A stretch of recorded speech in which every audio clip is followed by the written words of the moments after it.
اعوذ باللہ السمیع العلیم من الشیطان الرجیم من ہمزہ ونفخہ ونفسی۔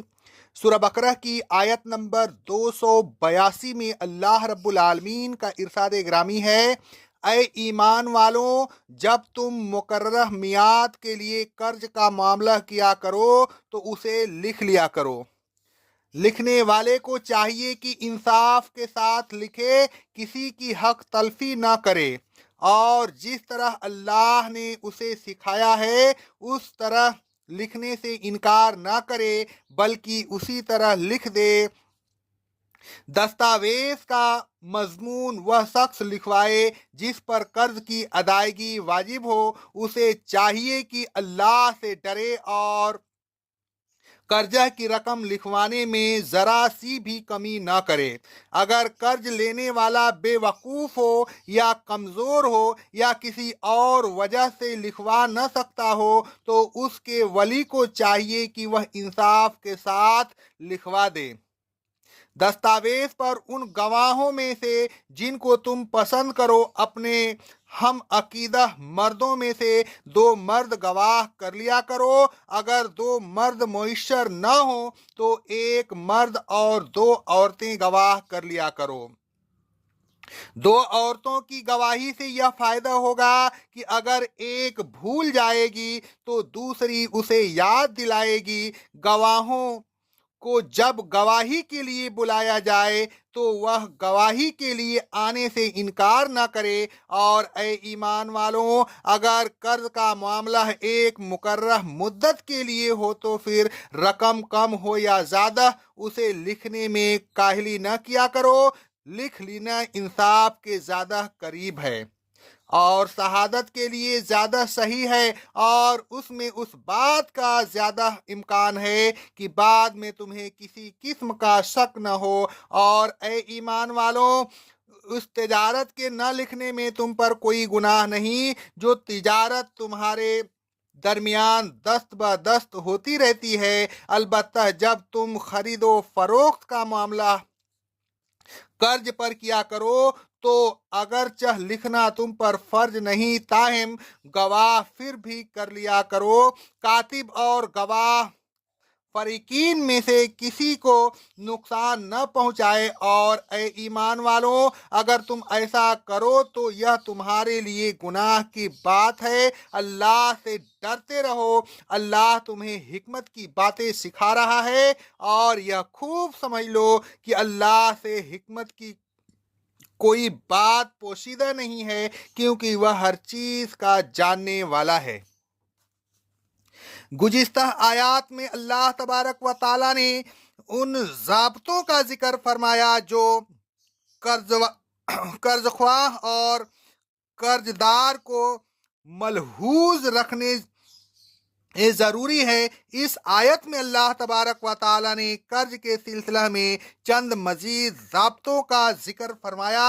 اللہ تبارک و تعالیٰ فرماتا ہے، اے ایمان والوں، جب تم آپس میں ایک دوسرے سے لین دین کے لیے کوئی رقم قرض لیا کرو تو قرض کے معاہدے کو لکھ لیا کرو۔ لکھنے والا حق و انصاف کے ساتھ لکھے۔ وَلَا یَأْبَ کَاتِبٌ أَن یکتب کما علمہ اللہ، لکھنے والے کو جس طریقے سے اللہ نے اسے سکھایا ہے اس طریقے کے مطابق لکھنے سے انکار نہیں کرنا چاہیے۔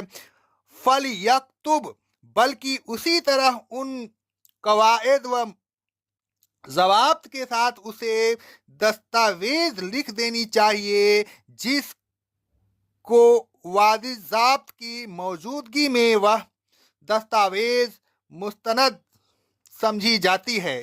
اس میں کسی قسم کا قانون سکم نہ رہنے دے۔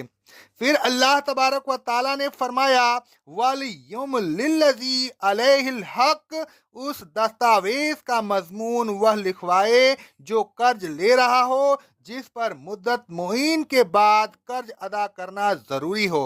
قرض لینے والے کو چاہیے کہ لکھوانے میں کسی قسم کی کمی نہ کرے، اللہ تبارک و تعالیٰ سے ڈرے اور پوری رقم لکھوائے۔ فَإِنْ كَانَ الَّذِي علیہ الحق کے شفیعن، پھر اگر قرض لینے والا جس کے ذمہ اس رقم کی ادائیگی لازم ہو بے عقل ہو، کمزور ہو یا اور کوئی ایسی مجبوری لاحق ہو کہ وہ لکھوانے کے قابل نہ ہو، فَلْيُمْلِلْ وَلِيُّ بِالْعَدْلِ، یہ تو اس کے ولی یا وارث کو چاہیے کہ وہ انصاف کے ساتھ دستاویز لکھوا دے۔ پھر فرمایا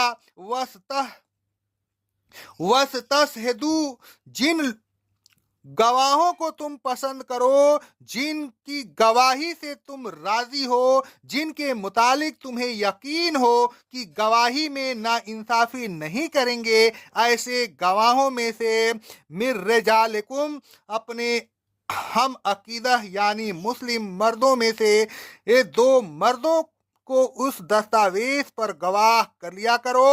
اگر ایسا 2 مرد نہ مل سکیں تو 1 مرد اور 2 عورتوں کو گواہ کر لیا کرو۔